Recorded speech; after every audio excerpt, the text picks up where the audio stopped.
and welcome back to Unpopular People. We believe that listening and learning from each other is key for personal development and success. Today in our interview, Fein, founder of Unpopular People. This podcast episode will be the last one from my side for now, because I will focus mainly on the shop in the future. In our shop, you will find more sustainable options and more products that focus on eco-friendly fashion on www.unpopularpeople.shop. And now have fun with this amazing interview with Ben.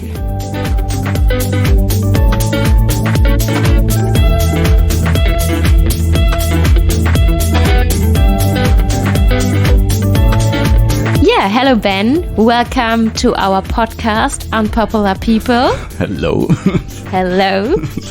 So the first question we always ask our interview guests is, where were you born and how did you grow up?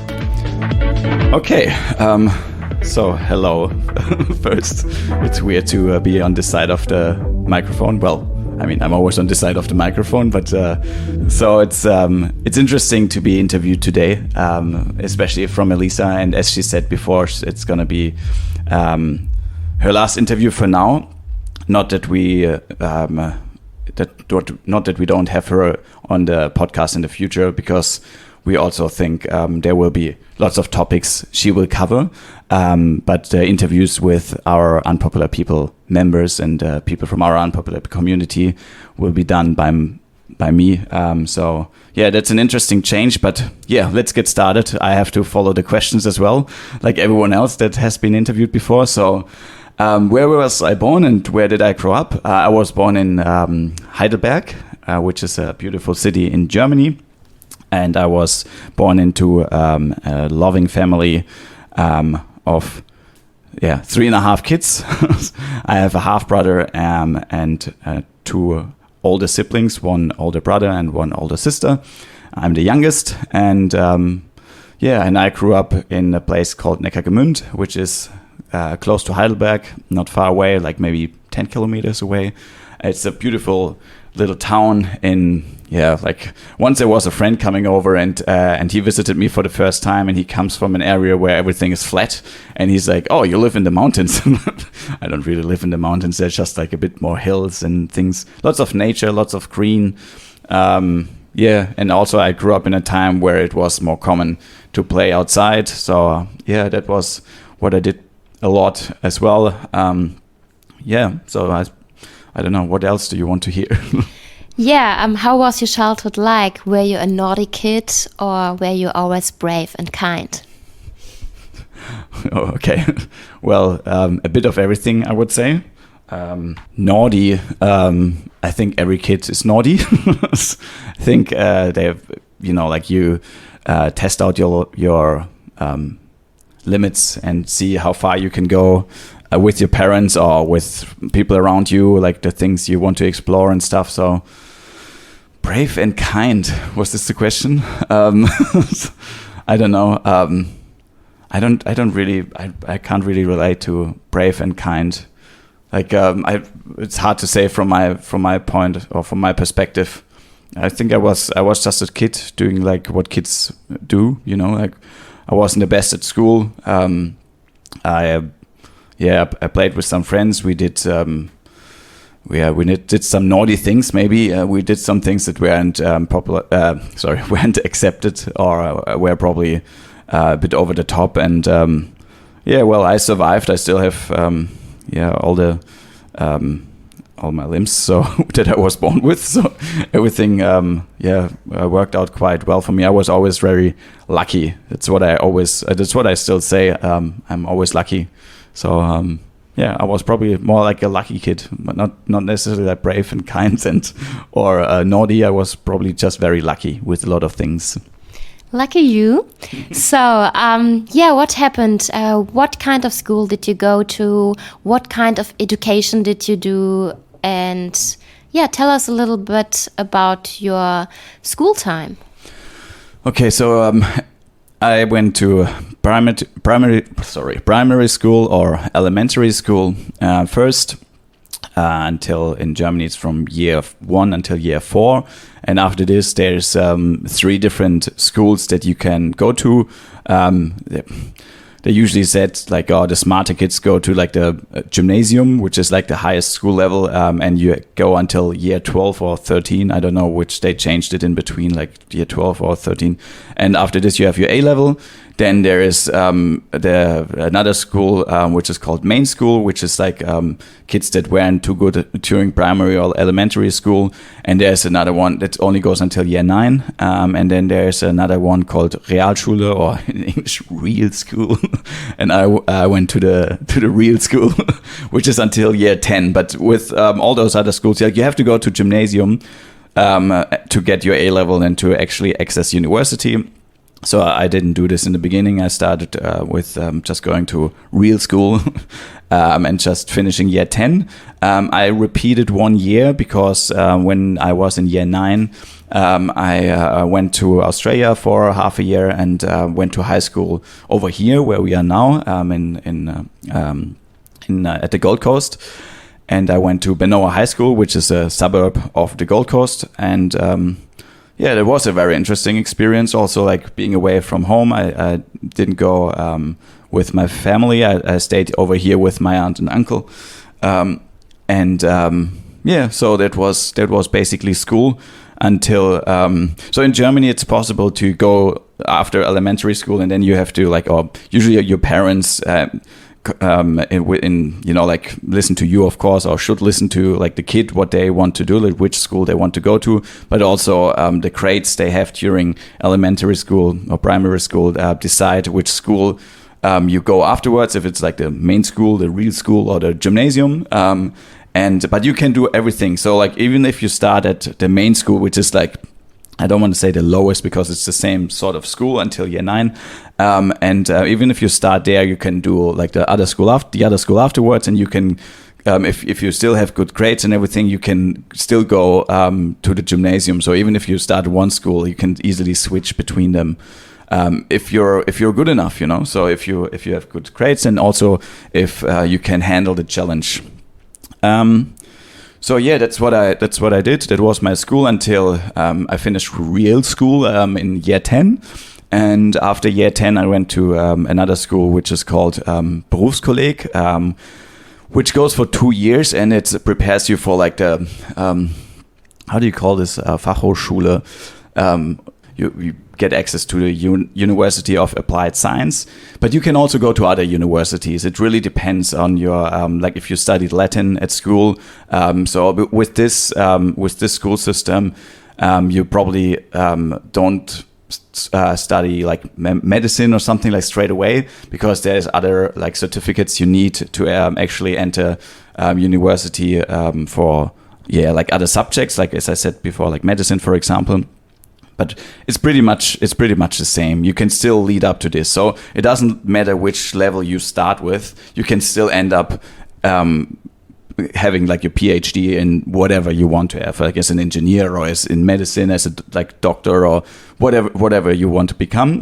Everything is possible if you put enough work into it. And I wasn't really willing to put enough work into it. I had a lot of support from my parents back home. I think most of the schools I did, and also later university, I wouldn't have be able to finish without the support of my parents.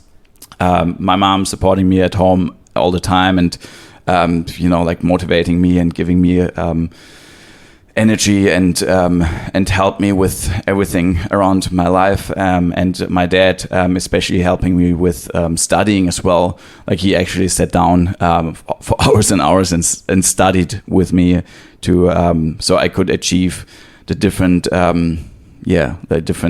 degrees that I wanted to achieve. Well, it always started with like, when I went to this Berufskolleg for 2 years to get like access to the University of Applied Science. I stopped after year 1 because I was sick of school, and I just wanted to earn money. And a friend of mine back in school, back then, his name was Frank, or is Frank. I think he lives in South America now. I don't know. I haven't been in touch with him for a long time. he was one of my best friends during this particular school at this 1 year, and after some time, he told me about getting an apprenticeship because having an apprenticeship in Germany means that you work for a company, you actually start to earn money as well at the same time, and you also have school again, but it's like a mix. You have like sometimes 1 month of school and 1 month of work, and sometimes you have 3 months of work and 3 months of school. It really depends on the apprenticeship you're doing. And he told me about this apprenticeship at a company called BASF. He told me that they have like it's a massive company. BASF, like for the people that don't know it, it's one of the biggest chemical companies in the world.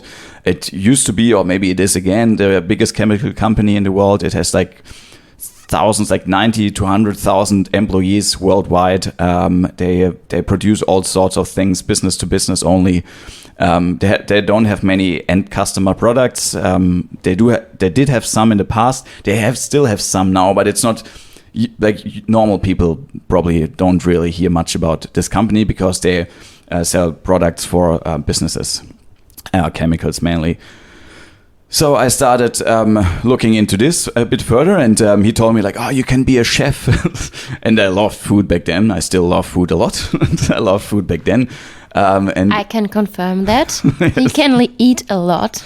Yes. And everyone who knows him can confirm too. Yes. And also back in those days, like I wasn't really into exercise.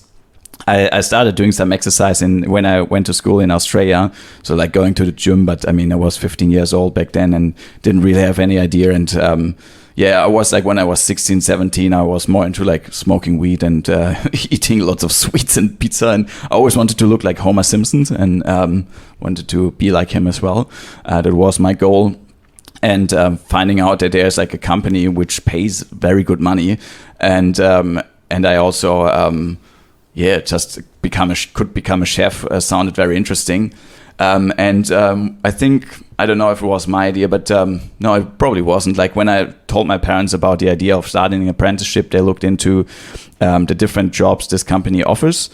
And they also had a job or like an apprenticeship as a management assistant in information technology, which is basically like a person that works in the IT department in different sections and helps out with different IT questions and whatever, but not really like a technician or anything, not really like an IT expert, more like a person that buys and sells computers for the company or something like this.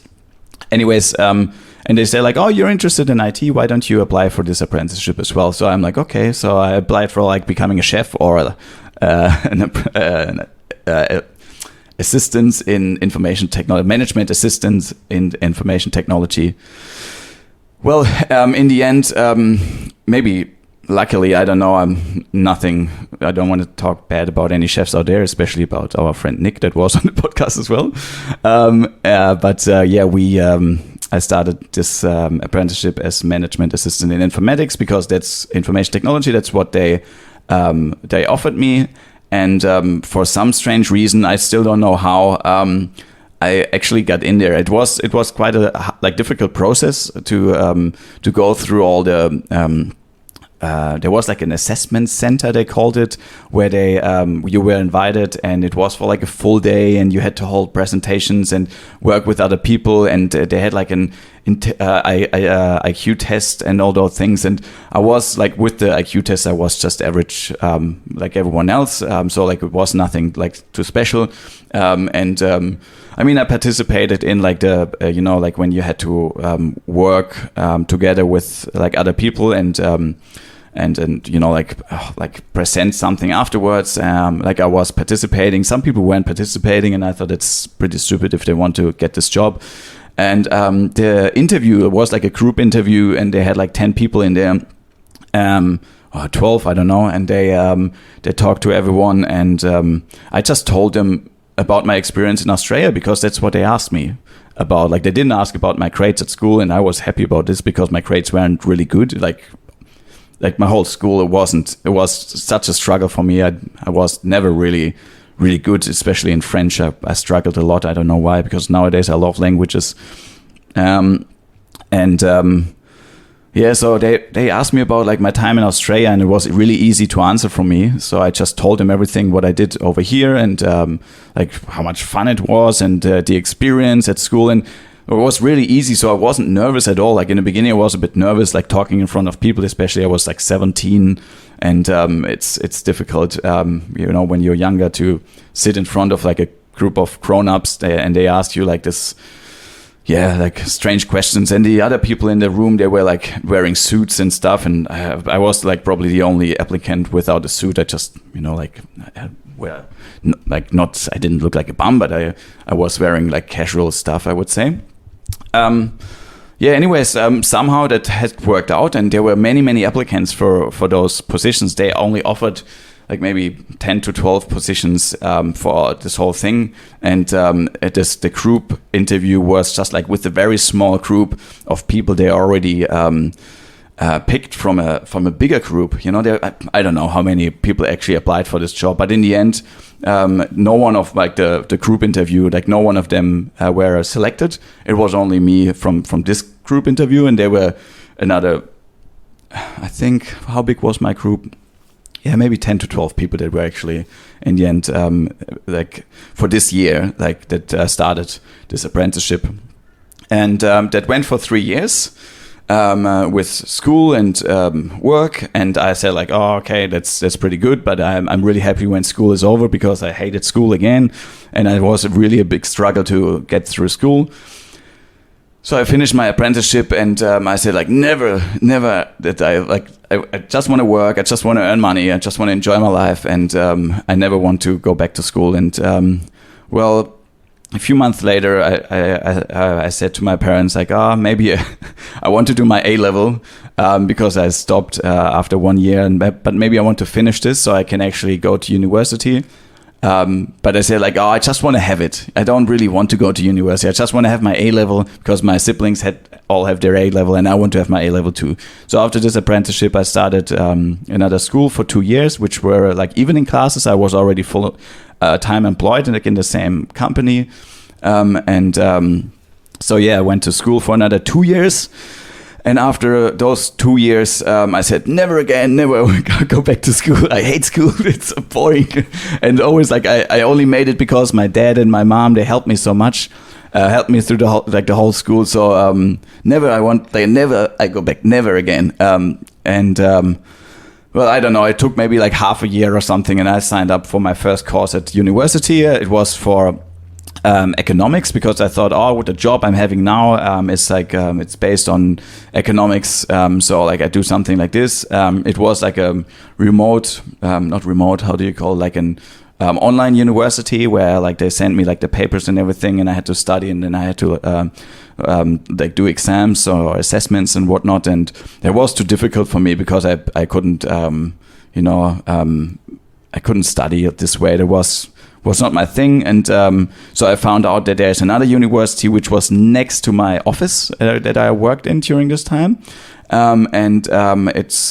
It was also evening classes again, next to my full-time job.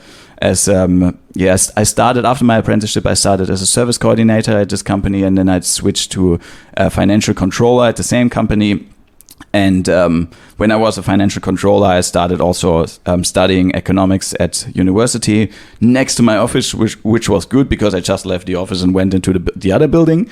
But it was also really exhausting because there were another like Tuesday and Thursday and Saturdays with uni and studying. And I was also a lot into partying during this time. And yeah, there was just everything was a bit much. But yeah, that's long story short, or long story long. That was my school. What happened then? You finished your apprenticeship, you worked, and then what happened? Well, I went to university while I was working, which was, as I said before, very, very tough. And I also realized during this whole time that this job I was doing there, I first started as a service coordinator, and then I kept on working there as a financial controller. And I was working in an office the whole time, and the people were nice and everything was okay, but it was not what I wanted. I always felt like I always thought that there's something wrong with me. I always thought that I'm the problem. And this is what I still think sometimes nowadays, that I sometimes really struggle with this, that I think maybe I'm wrong. But I slowly start to understand, and it started back then, that maybe not I'm the problem. Maybe the things I think that are right, or the things I think I should do, because like this, not society, but like your experience and the people you grow up with, and like everything around you tells you that there are certain things, certain steps you follow in your career or in your life that get you to a certain place. And I thought this is the way I have to go as well.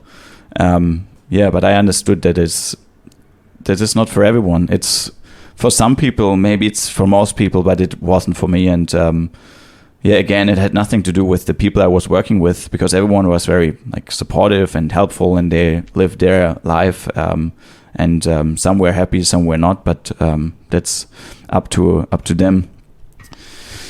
But so I decided for myself that this is not the life for me, and so I told, I started to plan a life after working for this company. Like after working for 10 years for this particular company, I thought, maybe it's time to move on. And I didn't really know what to do. Like I didn't have like a plan on where to go or what I should do otherwise, because no one really tells you if there's, if you stop working, or if you also like give up everything else. I had an apartment, I rented an apartment, I had furniture, I had like a Blu-ray collection and all like different belongings that I owned, and I had a good time. I had money. I had a beautiful girlfriend, and a very secure job, and all the things like people sometimes dream of.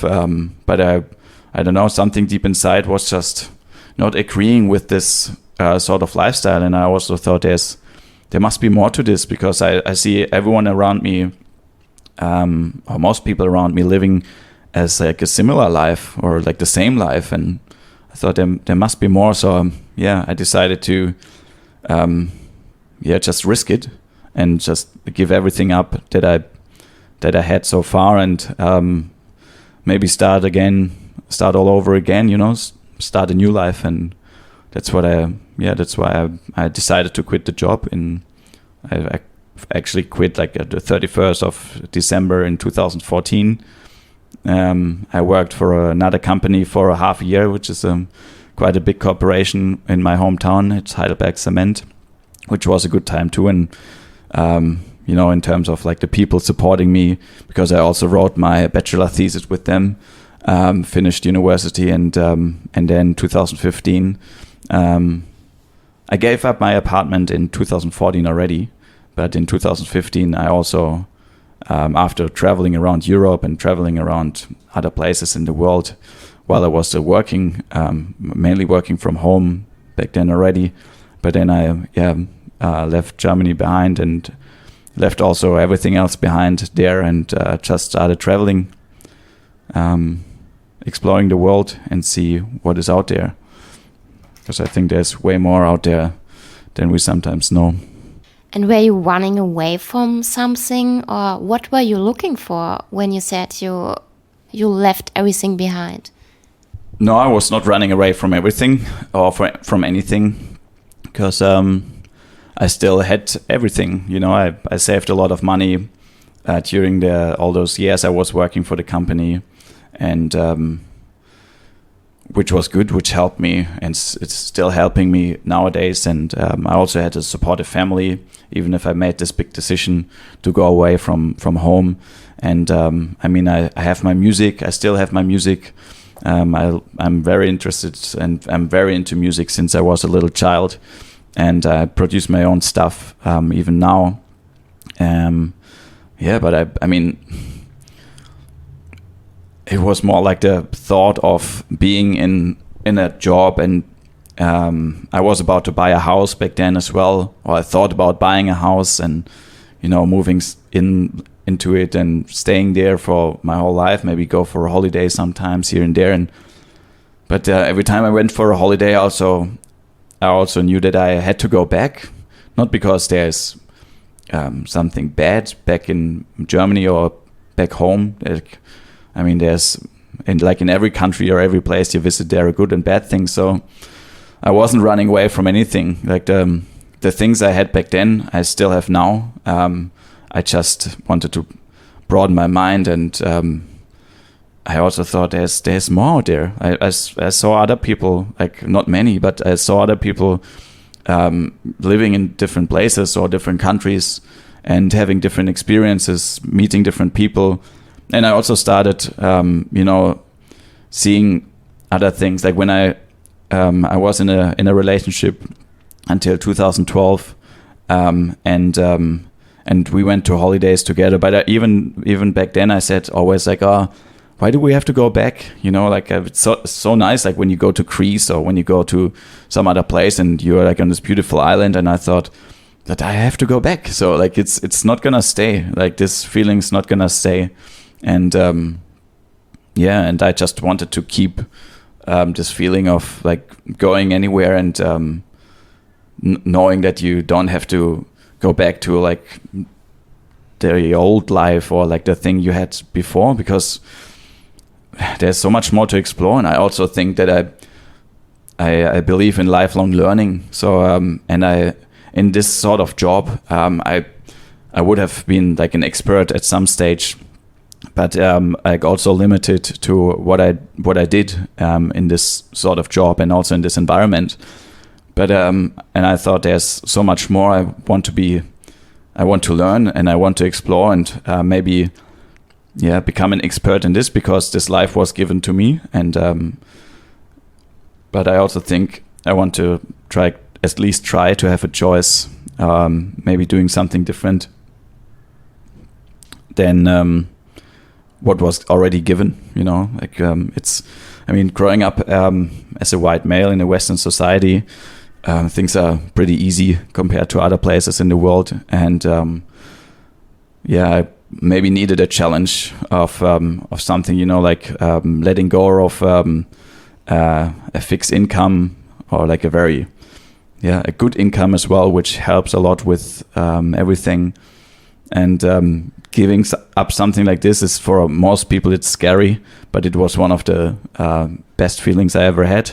Like suddenly not earning money like on a regular basis anymore, like not knowing what happens next, not knowing if you like where you earn your money, or like how you earn your money with in the future. And you get like way more creative. And I know that not everyone can do it, because people have family or different life expectations, or not different. Yeah, also like things that are like, I mean, people have different bodies and different minds, and so I know that it's not everyone needs this challenge in their own life. But for myself, I just wanted to have this challenge. I thought life would have been so boring otherwise, and that's why I wanted to go away. Not because I was running away, because I just thought there's more to it, to life, than just working in this office forever. And what would you recommend people who have this dream as well? How can they realize it? How can they make it real? If you have this dream, and if you want to realize it, you will do it. There's nothing that I can recommend, because everyone that really wants it will do it. And if you don't realize it, you don't want it. And what was your biggest learning out of doing this? So was it a good decision? I guess yes. Tell us a little bit about your learnings from doing this big step. Well, you asked me this question. If I wouldn't have done this step, we would never have met. So, I mean, this gives you one answer. So, And I know even if we, with everything in life, you go through like good times and bad times, and it's but if you try to avoid like those waves of things, if it's good or bad, if you try to avoid this, you won't experience any of them. So you probably won't experience like negative things, but you also won't experience the positive things. So I could have stayed back home and just live along my life, but I would have missed out on those waves of, I don't know if it's emotions or experiences and different things that has happened in the last 7 years since I left Germany behind. So it's I can't give it any like value in terms of good or bad. I can just say like it was the right decision for me, because I could have continued what I did, but I just knew like deep inside that it wouldn't have ended well, because I would have probably be very unhappy, or I would have probably be dead too. So it seems that you're really happy now. And where did you go to first? So when you left Germany, did you have a plan which country you would like to travel and go first to this one, then to that one, or did just everything happen spontaneously? So before I left Germany behind, I was traveling all around Germany, which is very important to say, because many people just leave and they think they find their happiness somewhere else, but they don't know their own backyard. So this is something very important. I also traveled to other places as a backpacker, like to the UK and stuff like this, before I actually left my apartment and everything behind. And it felt more like, because I felt more like I was preparing for like the things that happen in a few years.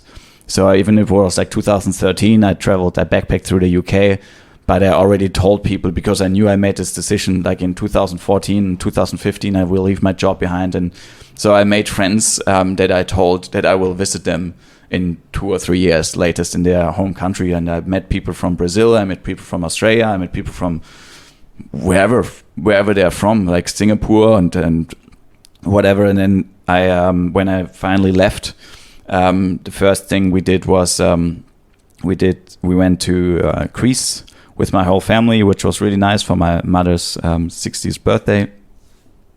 And then I spent a couple of days with my parents in Athens. And then I wanted to go to Thailand, because my ex-girlfriend was living in Thailand during this time. So I wanted to go over there and see if we, can continue our relationship somehow.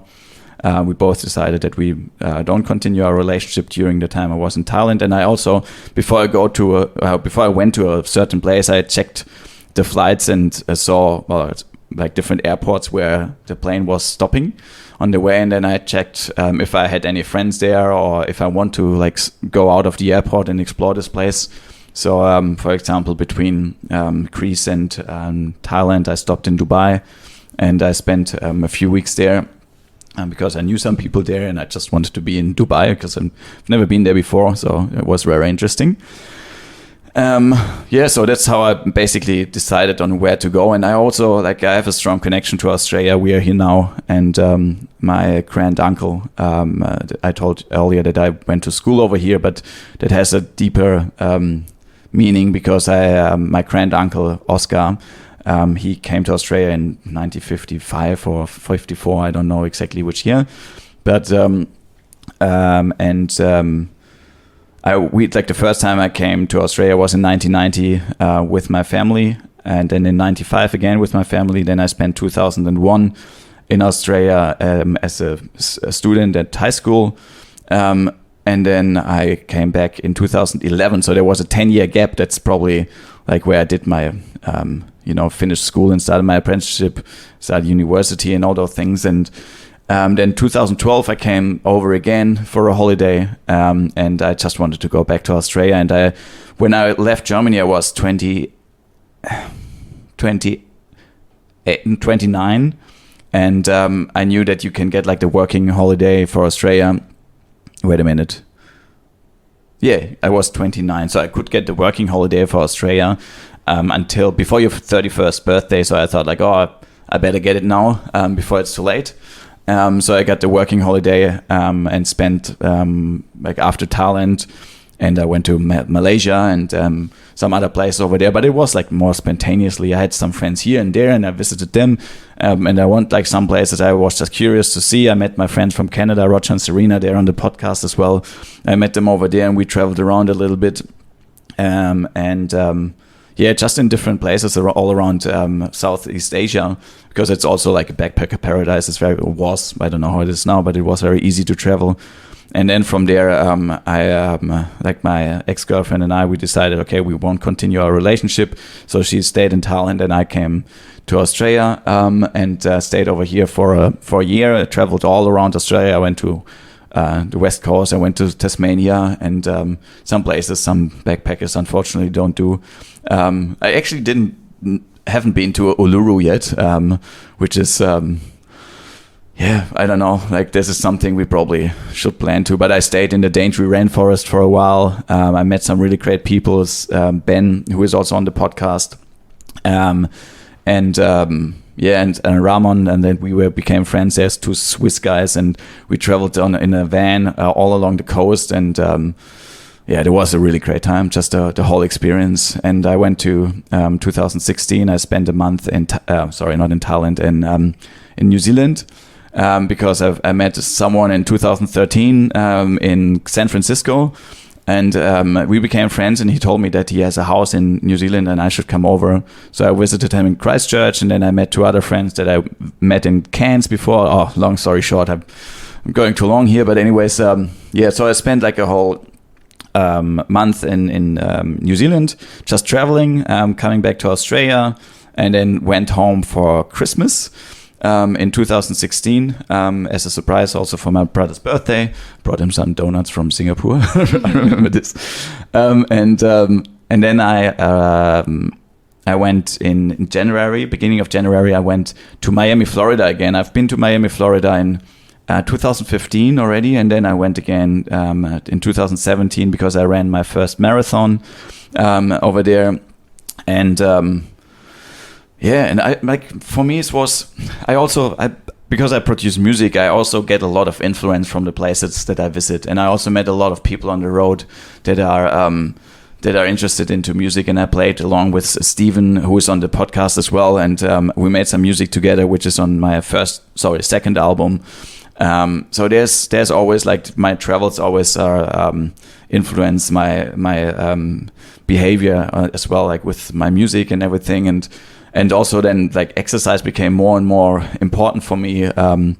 As I said, like I ran the marathon in 2017 in Florida, Miami, Florida, and then after this I went down to South America and stayed another 6 months down there, just going from place to place. Also 2013 I met a guy in Stockholm. His name is Marco. He's also on the podcast. As you can hear, like there's the people that we have on the podcast are many people that I met like while I was traveling. As well as with like the friends of Elisa, some of her friends that she met while she was traveling, we have on here as well. And then I visited like my friend in Brazil. I went, of course, before that I went to Machu Picchu in Peru and the Sacred Valley. I stayed in Iguazu Falls and also Buenos Aires for quite a while. I played music in Buenos Aires, which was great. I also played some music in Brazil, but more like on private parties and stuff. I did some live sets over there, and I made a really nice crowd in Brazil, of course, as well. And also in Buenos Aires, I went to Santiago de Chile and Bolivia and Colombia, stayed in Colombia. I met my friend that was in Christchurch that I mentioned before, that had a house in Christchurch. I met him again in Chile, and we went to Colombia together and stayed with his ex-partner's family on a farm somewhere in Colombia. Which was also very nice, and just enjoying life to the fullest. And I mean, looking back, especially now in the world we live now and where it's not so easy to travel anymore and have those experiences, I'm so glad that I did it. I'm just so happy that I did all those things, and that I went everywhere and just like took the risk and went there on my own. I was always careful and I planned and prepared as much as I could, but of course there's a lot of risk involved. And so yeah, anyways, that's 2017. I came back from there, from South America, stayed over like 2 or 3 months in Germany, like for the summer. And then I flew to Indonesia, back to Australia, and then I had a working holiday in Christchurch, in New Zealand. But I took over the house of my friend. Then now the story makes a circle, comes back to where I left off. So I visited. I took over the house of my friend in Christchurch. And so he was renting out rooms for like backpackers and travelers and students and whatever. And I took over the business. I bought it off from him. And and then I stayed in Christchurch for 1.5 years until 2018, like the whole year. And 2018, Elisa and I, so we met at the airport, which is a whole different story, which we probably talk about in another episode. And then we met, and I went back to Christchurch, but then in January 2019, Elisa came to Christchurch, and then we just came back to Australia, traveled around Australia a bit.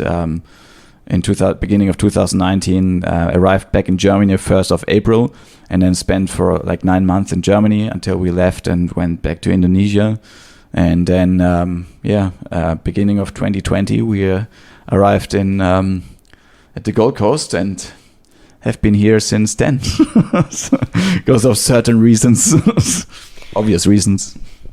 Wow. So I think for every place you visit, we could have another episode, all the things you experienced in these countries. I think it was just really a short summary of all the places you've been so far. That's amazing. I think it's so inspiring.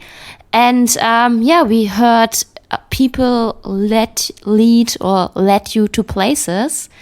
And people that are also now on the podcast, which I think is interesting. So yeah, that's where the idea also came from, I guess. Right, this is what I want to say. So the community makes total sense when you look at Unpopular People, at the Unpopular People community.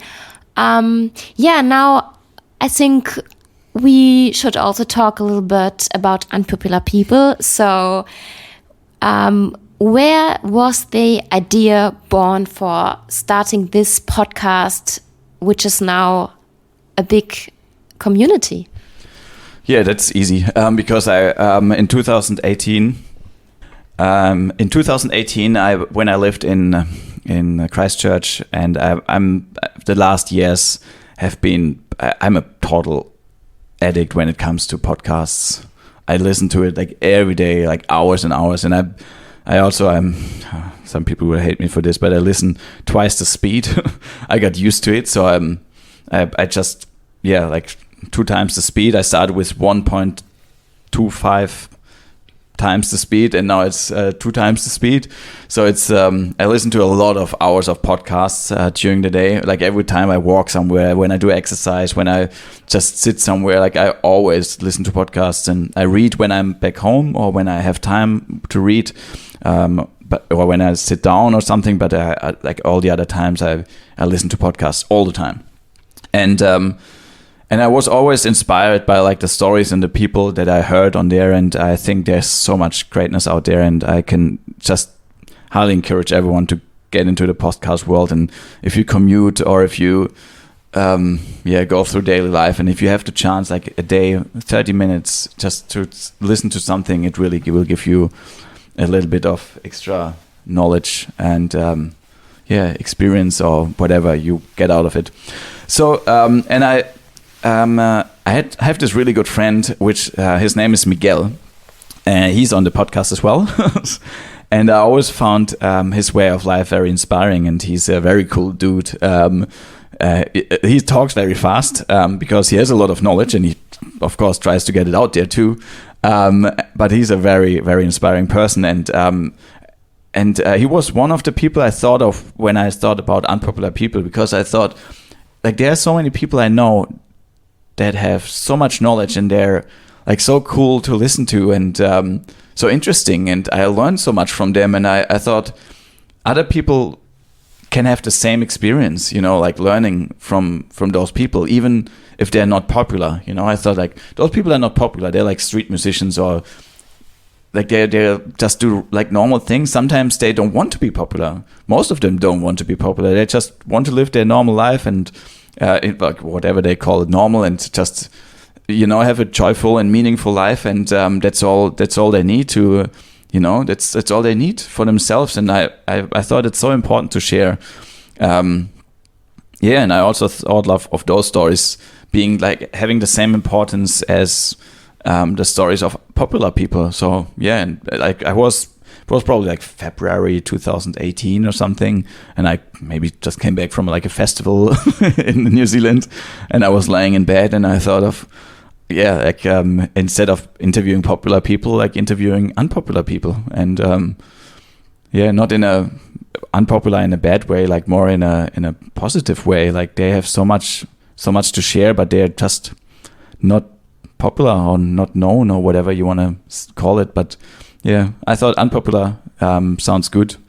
That's why this thought came up, and I shared it with you, Elisa, when we met, and you found a way to now have those people on the show. And it's just the beginning of something, like a community that's growing and growing, and it grows very slow, but it will pick up the pace as soon as we have our own portal set up, like in our own sort of application, which people will be able to use and share their knowledge even easier than it is now. And also, like, all the people we have on our show, hopefully most of them or all of them will be part of this community. So everything you listen to on here will be available even easier available in the future. So yeah, it's a big project, and I love it so far, and I'm not gonna give up.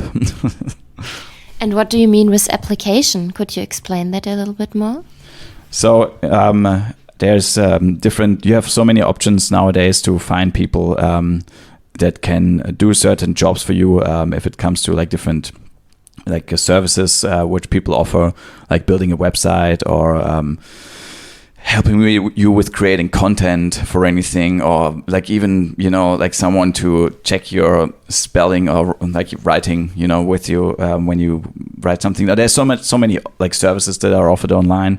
But I also thought, like, those unpopular people that we have on our show, they offer something very cool, and this is like sometimes less life knowledge. We had Annie, an indigenous woman from here, from Australia, and she carries so much knowledge, and like I want to, like, I found a way. I think I found a way to actually help both sides, like people that want to learn from those people, and also like the people that want to, like, they carry the knowledge with them to actually share it with someone else. So this is like a situation where you have someone that maybe in the past wasn't able to, you know, bring this knowledge to the world, and now they have a platform to do this, and maybe also to make money with this, you know, because I mean, in the end, we all still need to pay for our food and for our life, and but this is a way where people can go and can have an inexpensive way to access this information without paying a lot of money for certain coaches for exercise and for all sorts of things, because this application or this platform that I'm trying to build here will be based on normal people. You know, we're still unpopular. It's like the people that will be participating in this, it's you know, even if they're like good coaches and they can help you with whatever you want to achieve in life, it's still gonna be affordable, and that's probably the main difference between like this platform I'm trying to build here and other platforms that are out there that maybe not offering the service or offering a similar service which is inaffordable for the normal human being. Yes, thank you so far for this explanation. I think this answered my question that I would have asked: what is the vision and what is the goal for the next upcoming years? So I don't have to answer this. You did. What we get asked really often is how do you pick the interview guest? Maybe you can answer that for all people that ask these questions to us. Yeah, it's a very difficult and very scientific process. We worked with a bunch of professors from Harvard, from at a university in the US. We worked with them together to figure out a way how to actually find people that are suitable. Okay, so no, we actually picked them randomly.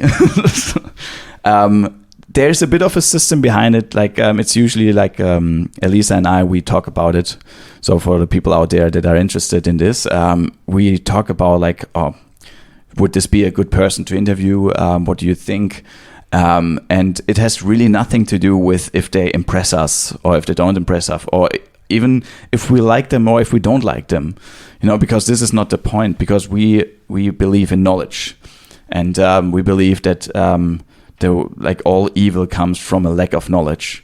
So if there's any way you can share knowledge with others, even if we agree or if we disagree, I think we have done something good. And so what we're trying to do is to get like a wide range of topics on here, but also something that people can learn from.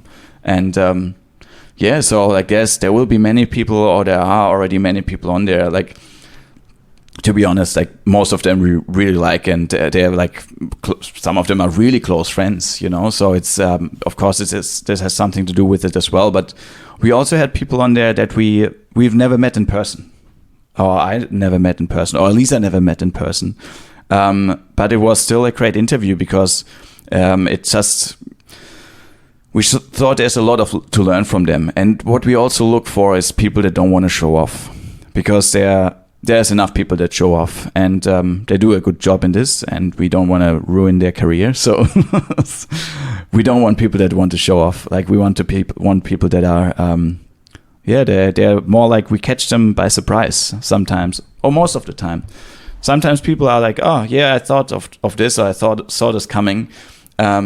It's usually, sometimes we also have people on there that ask us, but it happened maybe 1 or 2 times so far. Like most of the time, if someone asks us if they can be on the show, it might happen, but the chances are very low, because if someone comes up and asks us, oh, do you want to interview me?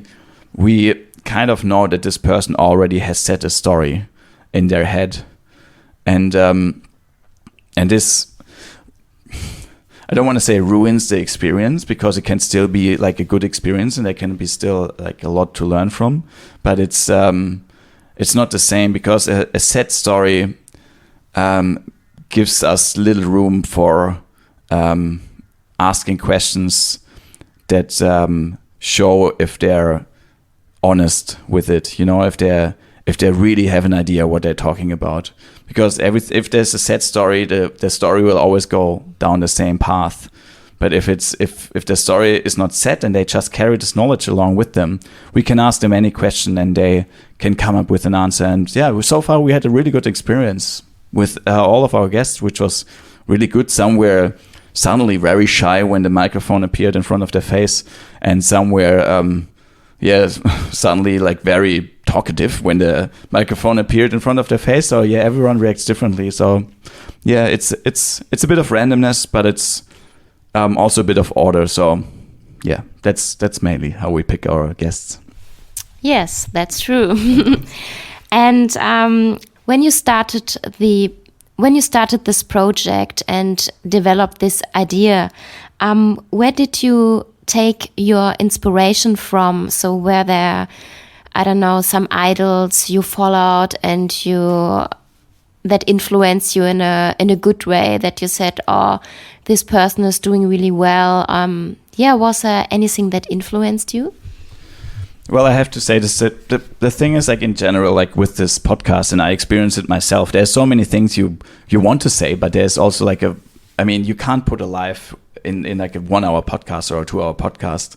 But what I wanted to say in the beginning, and what I probably better say now is I'm really interested in people. So I hope this answers the question, because I'm really interested in people, and that means like I'm not interested in like a crowd, like I'm interested in like the individual. I mean, the crowd shows a lot of gives you a lot of information, like how certain groups or how certain societies or whatever, like how they react, like different cultures and everything. They give you a lot of information, which is very good and very interesting. Like data is very cool. Like I love data, but I get data from books, right? So I read a book and I get data from it.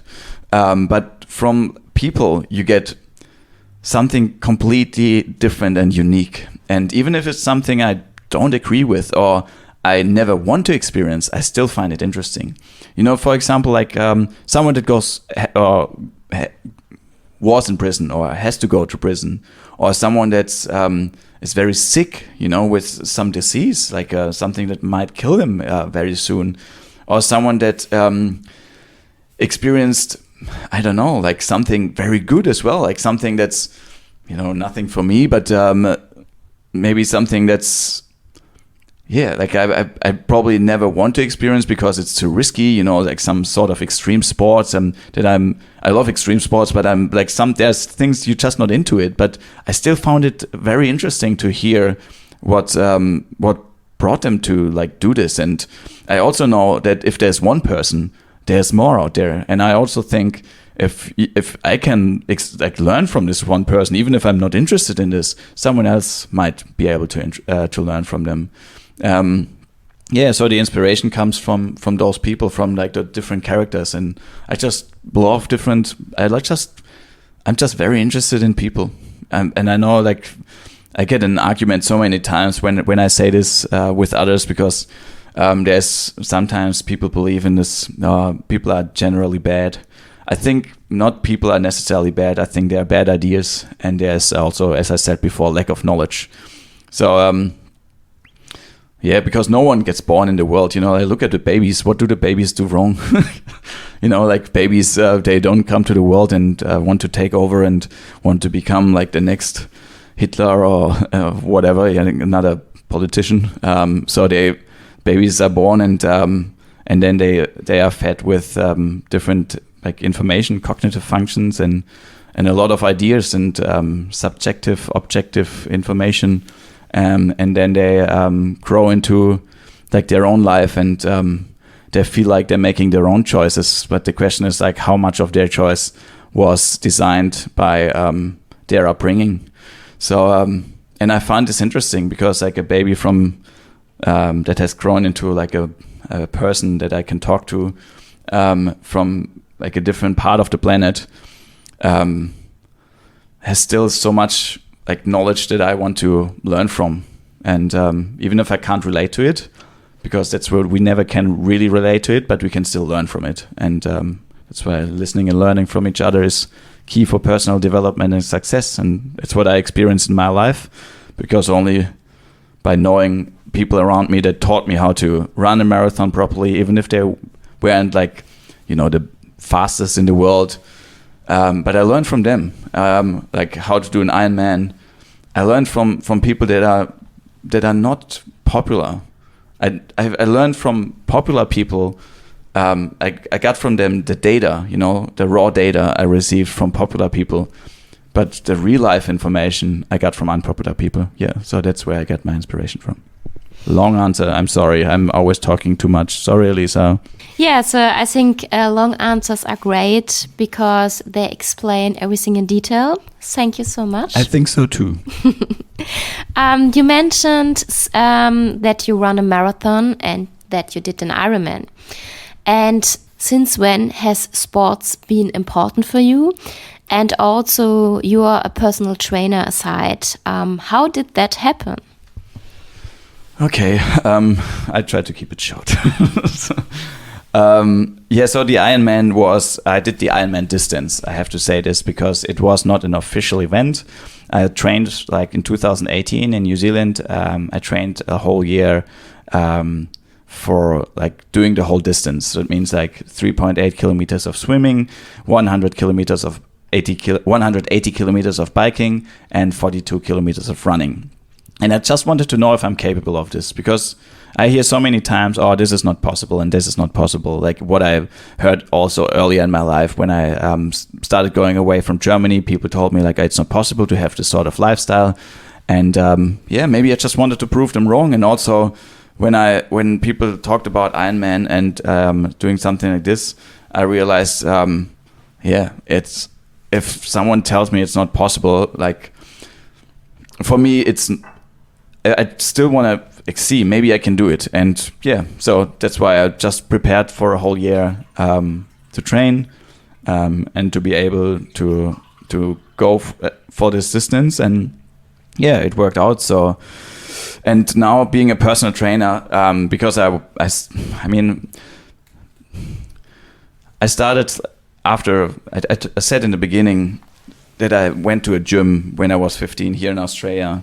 And when I came back to Germany, I stopped for a while, until like maybe 21 or something, maybe 22, because I was more into like partying and girls and not really into like going to a gym. But I also realized, if I look like crap, it will be harder to find any girls. And also I can party longer if I'm just healthy and fit. So so I thought it might be a good idea to hit the gym, as you would say. But so I started working out again, going back to the gym, did this for a while, excessively, maybe a bit obsessively as well.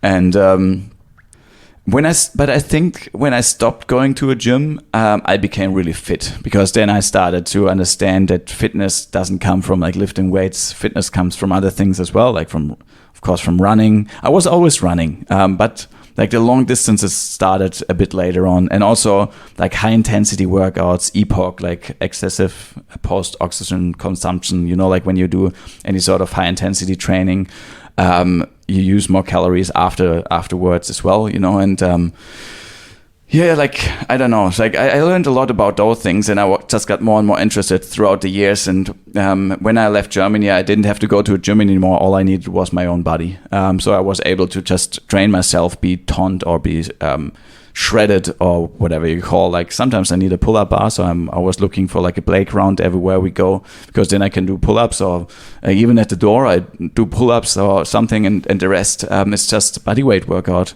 You can do like single leg squats if you want to train your legs a bit more, and you don't have to lift the weights. If you want to be a bodybuilder, you might have to lift weights, I understand, or power lifter or whatever. There's different sports where you need weights. But in my personal life, and I know many people that share the same opinion, it's you can be like fit and healthy, and you can look awesome just by using your own body weight. I did this for a long time, and when we came to Australia last year, 2020. I came with the intention on doing my certificate 3 and 4 in fitness. Also, that guy gave us the opportunity to have a visa over here and working over here in Australia, which was very helpful just to live an enjoyable life, because you still have to pay our bills. I didn't win the lottery or anything. I had savings that I used in the past, and we still have to use now, especially with COVID. You have to, don't find a job straight away. And so, and then I did my certificate 3 and 4, and which gave me the opportunity to actually start officially working with clients. And that's what I do now. And also the last year, until now, just finished my diploma of mental health, which was very great, because now I'm actually working with people with mental health issues. I also do disability support work, and I can use my skills as a personal trainer and use this as treatment options. I do with some of my clients or friends, because after you spend so much time with someone, they become friends as well. So I do training with them. I do this boxing because I learned a lot from the friends I was traveling with in like Save and Ramon I mentioned earlier here in Australia. They were teaching me a lot of Muay Thai and boxing and all sorts of things, and I picked up a lot of stuff from all those unpopular people I met on the road, or like wherever I could talk to someone. I picked up a little bit more, and we had also Mike Miller on the show. He taught me a lot of things about how to train someone box fit, to just use like certain movements as an exercise, So I'm not a professional boxer, but people book me many times to train them in boxing. I can just tell them how to, like the basics, how to do some basic stuff in boxing, and it's mainly about fitness and a bit of self-defense. Also, my friend Miguel, who I mentioned earlier, he taught me Barao Sukbo. He's a master in this. He was very supportive, and he showed me like the basic moves of Barao Sukbo, which is knife defense. But I'm not good enough to train anyone else in this. But just in general, to get a general idea about this. And I think exercise has a lot to do with like lifestyle choices. I think exercise is one of the healthiest lifestyle choices you could make, or you can make in your own life. So and using this for someone that struggles with daily activities because of mental health issues or other things that stop them from achieving certain things, or also in my as in the work as a disability support worker, which is in Australia, it's very nice because I'm self-employed, like 100% self-employed, and I have different clients where I go to. And I spend a lot of time with them. We become friends, and we do a lot of cool things together. I just built a pond for someone the last few days, and I can use my fitness level to go through this also sometimes hard work. But I can also sit with someone else, like another client, where like I help with the computer, or I have someone else that I do a training with, just like, like to help him with his ADHD, or someone with an intellectual disability. I can help him with, with training just to stay focused, or help with memory and those sorts of things. So you can combine this very well, and also spending time, again, as I said earlier, I'm just interested in people, and I love to listen to their stories, and I also think there's so much to learn from both sides. Like I don't want people to come up to me and think that it's just one side, and I tell them what to do, and they should do this and this and this because this is my life and this is my decisions. I just want them to make their own decisions, so I can also learn a bit from them. So it's a give and take. So it's really nice. Like the job I'm doing at the moment, combining mental health with fitness with my clients, is one of the best things I've ever done. And to come back to your question in the beginning, why I left the job behind, because of things like this, like the jobs I had in the last years. If it was hospitality for a while, which was interesting, or which was like living on a farm for a while, which was interesting. But all those experiences, they make my life so much more meaningful and interesting. And I think I would have never had this if I would have stayed in my old life. And again, I say this to everyone who's listening and thinks like, yeah, I want to do this too. But it's quite challenging and hard. And I understand everyone that enjoys a comfortable life. I enjoy a comfortable life as well. Sometimes it's just, for myself, I made this decision, and it made me really, really happy. That's really good. Where do you take your motivation from? So you did so many things, and normally everyone in life, everyone has their ups and downs in their life. So when there is a downside in your life, where do you take your motivation from to continue and to believe in you and to continue with this way? Well, I think I just have the same up and downs like everyone else, and I don't feel more motivated than others. But I believe in I have this belief that if I do something now that might takes a little time to finish, but then I don't have to do it in the future again. So for example, I use a lot of like routines, or I use also certain like shortcuts on my phone, for example, to do certain tasks for me. And I know it takes time to learn about these things, to learn about those things, to set them up and everything. And I understand that some people don't want to go into something like this, like how to program a shortcut on your phone that makes your life easier. But that's what I want, So, for example, I want a shortcut on my phone that does a task that I would have to do like every day. Like, I don't know, for example, in the morning when I wake up and I go outside and I sit down and I have like a certain routine. And I want certain apps to come up automatically. It sounds random, but it's just, you don't have to like look up the application and you have to open it and everything. And it takes a bit of time to build this shortcut, and it's like very simple.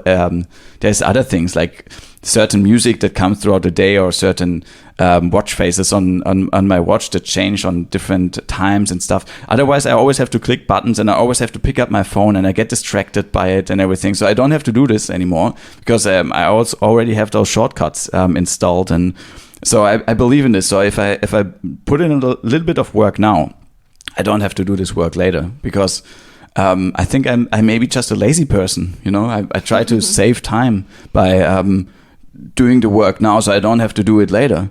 Because if I don't do the work now, I have to do it for the rest of my life, and fuck no, I would hate this. Like, why would I? I don't want to work my whole life. I rather, like, if I had the chance to like do work now for like a whole year in a row, and never have to work again, I would do it. And and other people, I think, don't want to give up something like this. And I don't know, like, this is my mentality. And I don't know if it has to do anything with motivation. I think things also just come very randomly. Sometimes I just feel like, this is the right thing to do, and I just want to challenge myself. I would want to see if I'm capable of doing certain things. So if there's a task which seems impossible, then I want to do it. And flying to the moon sounds impossible, and I want to do it, but I don't know. Maybe, hopefully, one day I'll be able to do it, and I think I will. I think I will be in space one day too. But I don't know, and that's where the motivation comes from, because I know to actually go to space or to go anywhere in life, do you have to do certain things, and because I know I want those things so badly that I would do anything that doesn't hurt myself or other people to actually achieve it. Yeah, nice. Thank you so far. You told us about your routines. What are your routines? What is the first thing you do in the morning after you wake up? The first thing I do in the morning is I take a big poo-poo, and then I wake up, and then okay, seriously now. I try to get up at 5 a.m. every day. So there I have an automation which plays Soma FM in the morning. It's like my favorite radio station. They have different stations on there. So in the morning it starts with Soma FM Fluid. And I think it's a nice way to get up with like music. So I get up at 5 during the week. On the weekends it's turned off, so because I think I just want to give myself time to sleep in. I usually still wake up at around 4:35 anyways, and then I come out, like go outside into the kitchen. I'm just pointing to the kitchen, which doesn't make any sense because nobody sees it. And then I prepare like a athletic greens smoothie for Elisa and myself, which is like a nutritious drink, and we got used to it, so we have it every day in the morning. And then I drink this, and after this I have a little bit of apple cider vinegar in the same thing, just to get the rest, which is like set in the glass or in the cup, whatever. And then I drink this as well with a bit of water. I take magnesium L-threonate also in the morning, because I've felt since we started doing this that it enhances a bit of cognitive functions for myself and memory. I prepare also at the same time while I do those things. I do like a peppermint tea for both of us, or a green tea for me, or whatever we have here at the moment, just for the morning. And then I sit down and I do a breathing technique which takes approximately like a minute. It's basically what Wim Hof does as well, but I do like my own little version, because I heard in the Huberman Lab podcast, which everything I will put in the show notes, of course, that there's that breathing techniques really help with like to support your immune system. And after this breathing techniques, I feel like I'm switched on. I also try to get a bit of light, either from outside or from like the top light of the in the house if it's winter, so I turn on the lights, and then I start meditating for about 10 minutes, a guided meditation by Sam Harris with the Waking Up app, and after this when I'm done with this, I study Mandarin, which I started now more than 600 days ago. I have a 600-day streak. I'm using Duolingo, so just like a free application for just to interrupt, it's really funny when I come out of the bedroom and I just hear some funny sounds like and I think like, oh, what does it mean? Yeah, so well, that was not really Mandarin. What is it right now? This is how it sounds for me. Yeah, like every language sounds for everyone a bit different. Like I think when we speak German, it's like it sounds horrible for other people. And if you're not used to it. But anyways, like I find it fascinating, and I actually have a bucket list where it says like to study an Asian language, and I just picked Mandarin because out of curiosity. So I do this, and after I'm done with studying, which takes like another 15 minutes, half an hour, it should be like 6 a.m. Approximately. So this whole takes like an hour, and then I start my exercise. I usually do like 1 hour in the morning if we have a day off. We probably like I take my time. We start a bit later, and like today we did boxing outside. Elisa and I have like a vest, like a training vest that I use for my training. I mainly do, work out with my own body weight with this vest, which gives me a little bit of extra body weight, which is from a friend called Kevin. He's on the podcast as well, not yet, but he will be released very soon.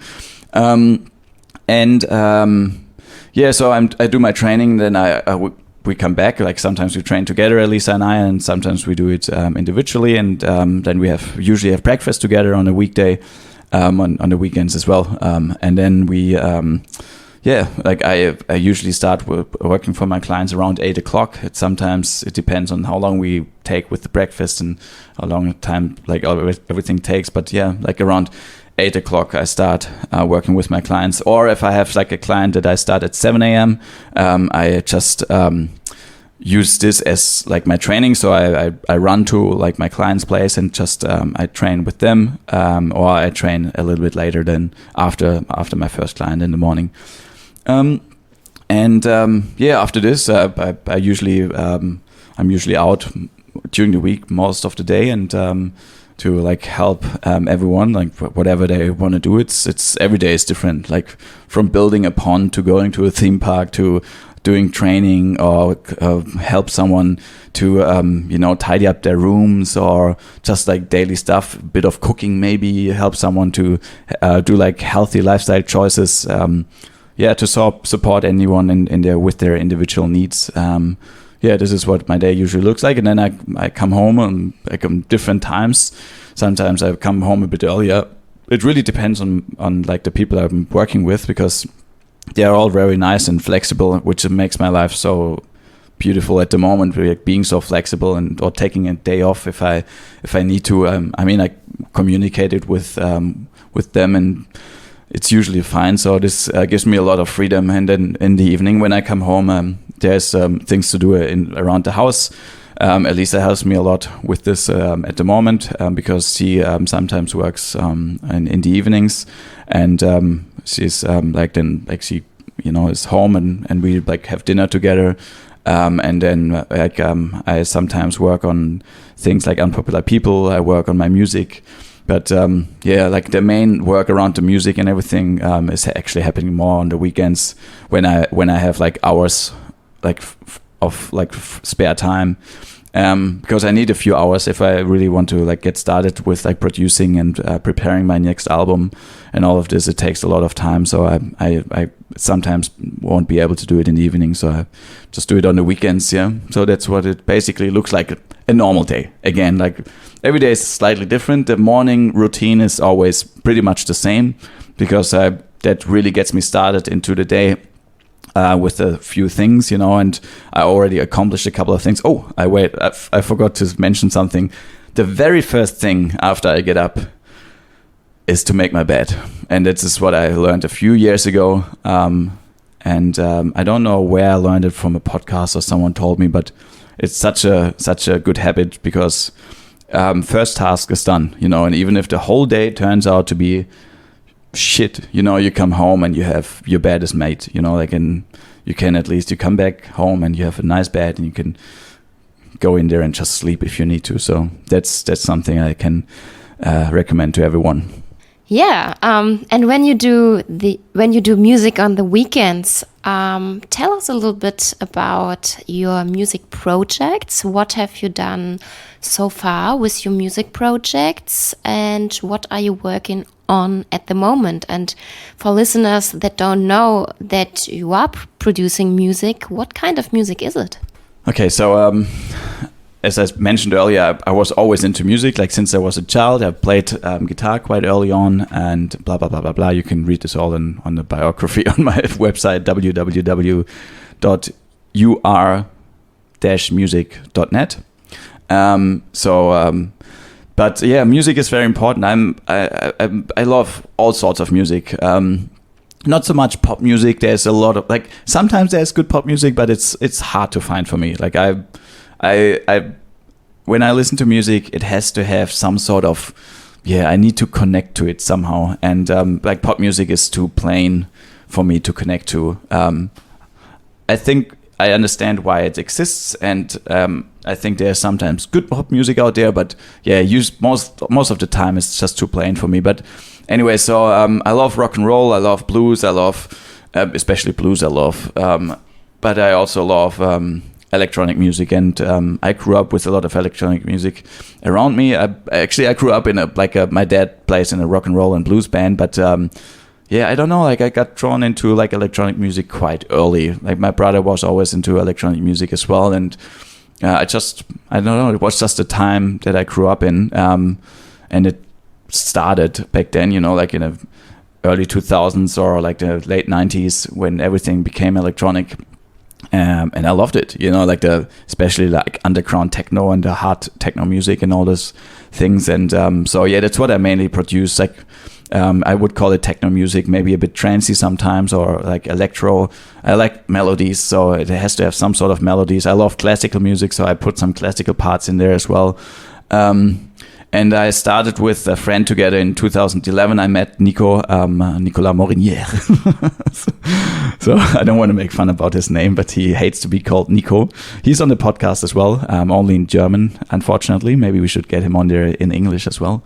And Nicolas Morinier, he's French, so he likes to be called Nicolas. And we started making music together, and we released an album as Tailgate Chamber. That was our band name. And it's electro. He's singing and doing vocals, and we played guitar, and we made, it was just a very nice and interesting project. We played in some places around Germany as well. We toured a little bit, I would say. I think 2014 we released our album, and in 2014 we released the album Tailgate Chamber, and then I started traveling, so I left Germany behind and we couldn't produce anymore. But as a solo artist, I released my own album. So I released my first album in 2015 after I saw my cousin in Miami, and he always does my cover work. My cousin Lars, he's also on the podcast as well, 2 times, once in German, once in English. And I released the first in 2016 called young, and then grow up, mature, and after this is old. And then now I released in 2020 we released Tailgate Chamber 2. So that's our second album as Tailgate Chamber.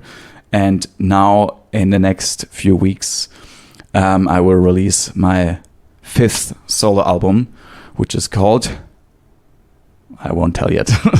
It will be released very soon, and I will make a public announcement about this.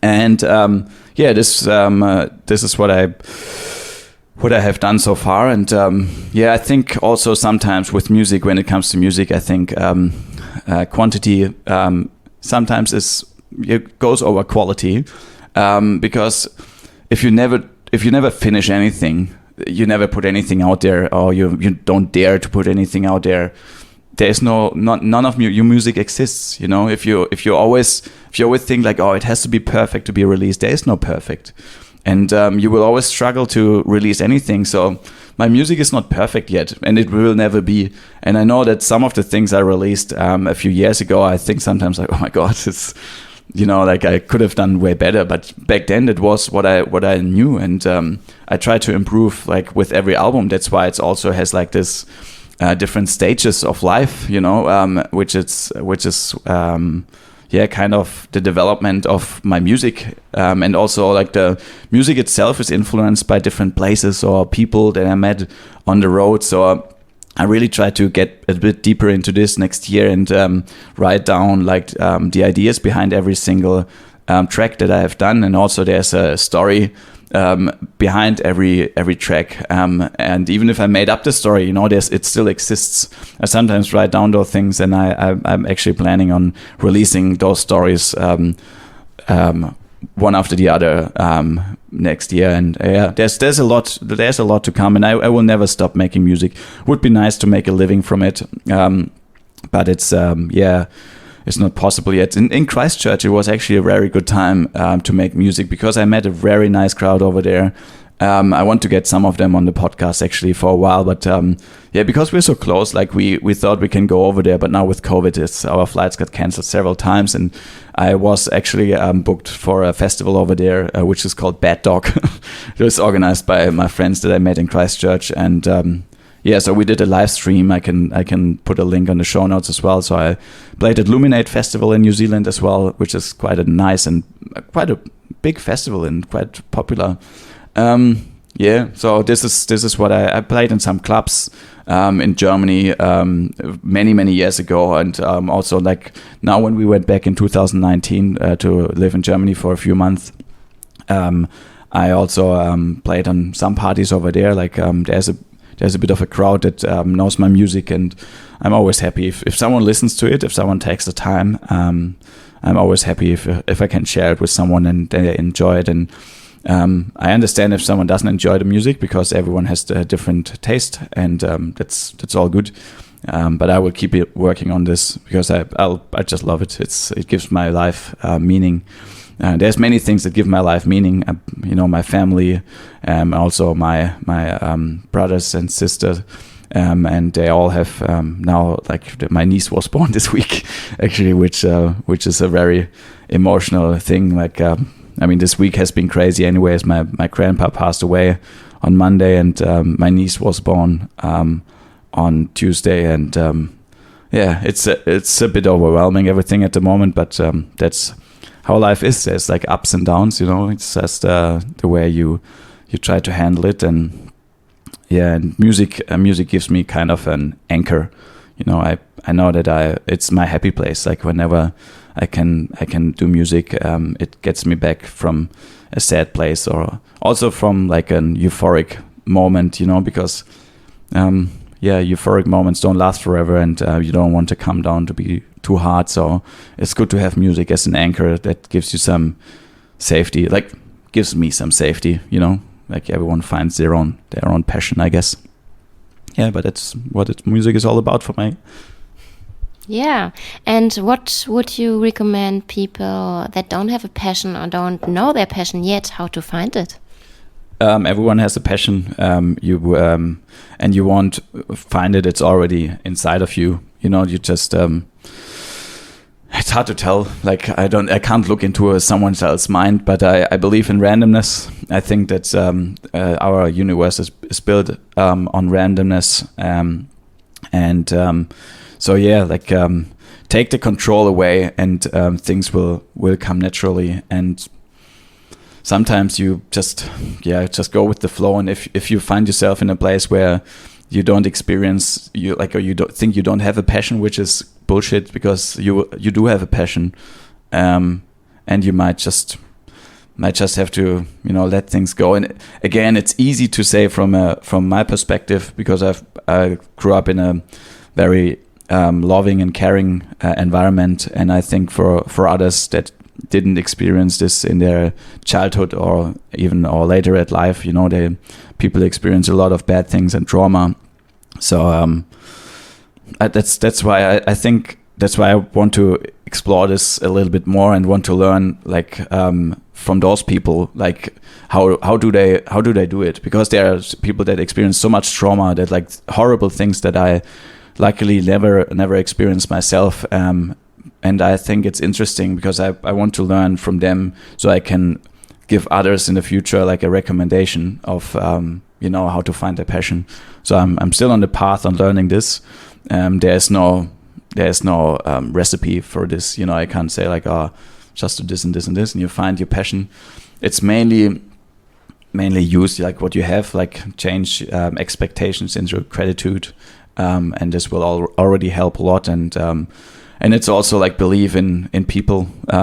Even if you experience something bad with your environment, especially with the people around you, don't stop believing in them. Like if you're a child and you like learn how to speak, which most of us learn how to speak, and you never gave up on learning this. And even if it's very hard, like it takes you years to accomplish it, but you keep on learning it, because you know that you need it. And that's the same with passion. Like maybe repetition is the mother of skill. Maybe you just have to do it over and over again until you manage it. Maybe it comes easily, you don't know, but you have to like go with the feeling that you experience, and see if it leads you astray or if it leads you in the right direction. You'll see. You have to find out yourself. Yeah, so, and with the words, listening and learning from each other is key for personal development and success. I would say listening and learning to yourself is also where the cycle closes again, and that would lead you to finding your passion, if you agree with that. Yeah. Okay, so yeah, thank you so far for all the inspiring and amazing insights about your life and your experiences so far. We learned a lot about Unpopular People, the idea about the project, the background, how the project started, the vision, what's coming up for the future. And of course, we got a little bit more information about your private life and what you experienced in your life. Thank you so far. Thank you for doing this amazing project and inspire people outside. We do it together. You have a little bit of input here too, so don't take yourself out of the equation. It's us like working on this, so yeah. Yeah, but for the future, so you won't hear me anymore in the podcast for now. And to mention some of the questions I asked in this interview today to Ben, they came from our listeners. So thank you so much to all the people that sent the questions through. So unfortunately, we couldn't answer them all today. But we might have like like you saying this, like if they're, Elisa, I haven't seen the questions before, so, or I didn't see the questions before. So if your question wasn't asked, maybe Elisa, you can give me those questions afterwards, and I will probably do like an AMA in the future again. I will answer some of them if there's something that was left out. So sorry.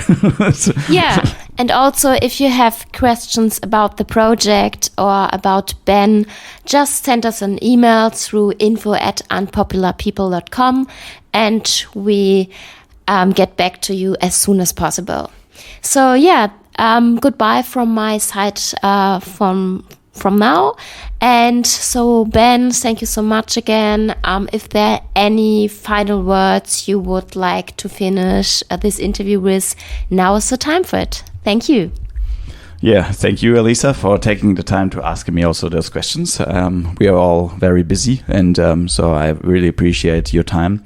And I also understand now many people that are like that we interviewed so far, and like the feeling after the interview, like the first feeling everyone had, and I have the same, is like, oh, did I mention this? Did I mention that? And yeah, there's so many things I wanted to talk about, and it's very difficult to put everything in there, and you don't want to like make this whole thing like a 10 hour of boring stuff. I think it's interesting to learn from each other, and I just wanted to also share a little bit information about me, because people were asking about this. I'm not very like the person that shares so much publicly. I'm not on Facebook anymore, and I'm not on Instagram anymore. I have my profiles there, but it's not worth like following this, because there's nothing really happening on there. I'm on Discord, and you can always find me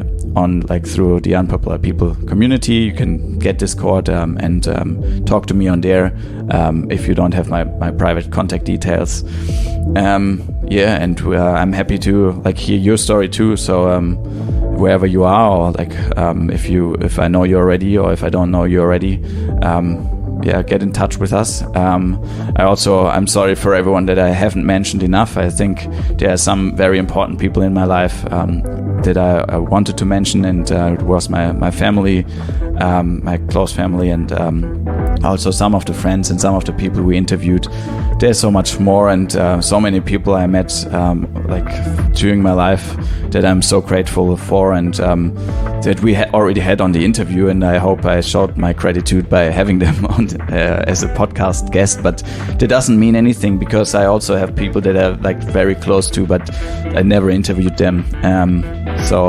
Yeah, but thanks for everyone for listening that far, and I'm continuing with Unpopular People. I will continue with my music. I think there's way more to come. I'm very happy to take people on board, because Elisa is focusing, as she said before, on doing the clothes and taking care of the shop. So I'm thinking of new ideas on how to develop this whole podcast experience in the future, and I have some ideas already, but I'm very open to talk to anyone that wants to participate, because I think this is going to be a big project, and I think it will have a good impact on our society in terms of listening and learning from each other. And it's, yeah, so like with my final words for this, again, thank you everyone for listening that far. Thank you for listening to the other episodes. Yeah, I will answer some more questions in another episode, where I just will read through the questions Elisa received from our listeners, from the audience or from the community. And so yeah, if your question wasn't answered, I will answer them in the future. If you have other questions, please go on our website and sign up for the community, as we mentioned before. Yeah, and then we stay in touch and can interact and can learn and listen and learn from each other. I will link all the albums and the things I have done, or I try to link everything I mentioned in the show notes as well. Yeah, I hope you got a little bit out of this. I got a lot out of this, because it's interesting to see how it is to be interviewed. It's the first time actually in my life that I was interviewed. So yeah, thank you everyone, and have a great day, evening, night, or wherever you are and whatever you do. Just enjoy life. That's most important. Take care.